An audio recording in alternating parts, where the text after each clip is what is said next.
Binasura ng Sandigan Bayan ang kaso para bawiin ang ill-gotten wealth umano ng mga Marcos dahil matagal na raw hindi inaaksyonan ng prosekusyon.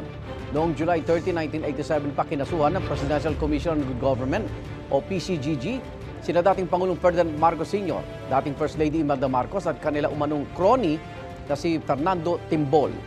Sa desisyon ng Anti-Graft Court, hindi na nila katanggap-tanggap ang mahigit 4 na dekadang kawalan ng aksyon ng prosekusyon sa kaso. Alinsunod sa batas at jurisprudence, nararapat lang daw na ibasura na ang nasabing kaso. Wala mang pahayag ang PCGG kaugnay nito.